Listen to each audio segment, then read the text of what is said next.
In this experiment, we're going to use the principle of moments to find the weight of the scale. So to do this, first we position the center of this scale at, instead of 50.5, which is the center of mass, we position this at about, let's say, somewhere at 60.5. As we position the scale at 60.5 centimeters, we see that the scale is tilted towards the left, and the reason is because the mass of the scale is acting at the center of mass, which is at 50.5. So there is a net torque, which is the weight of the scale acting at 50.5 into 10 centimeters. So that's about the mass of the scale into 10 centimeters. That much of torque, which is anti-clockwise, is acting on the left. So to balance this, we need to put a weight on the right and give it a clockwise torque. So let's take a 50-gram force and see where, if we position that 50-gram force, the torque will be balanced. So let's try balancing this by moving the weight. Okay, so we position the weight. Okay.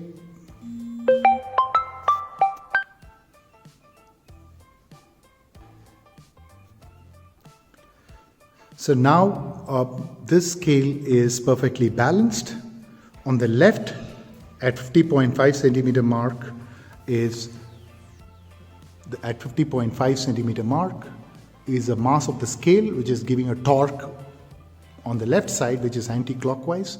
So it's mass of the scale into 10 centimeters on the left, and on the right you have at approximately 82 centimeters. So from 60.5, 82 minus 60.5 would be 21.5 centimeters, and we have 50-gram force. So we have 21.5 into 50 will be equal to the mass of the scale into 10 centimeters.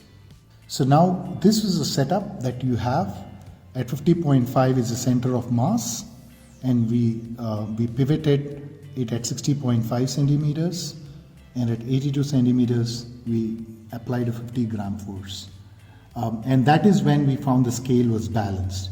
So this side gave a torque like this, which is anti-clockwise torque, and this side gave a torque this way, which is clockwise torque. So torque, so torque. So both these are equal, and that is why the balancing happened. So now to equate this, it is m into 10 centimeters on the left. This is gram force. This is equal to 50 gram force into 21.5 centimeters. And that happens to be 107.5 on the right, and this is 10m. Or in other words, m is 107.5 grams. So this is the estimated mass of the scale.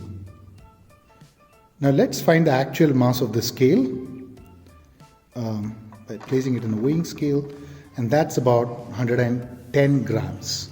So that's very close. So that's less than 2% error.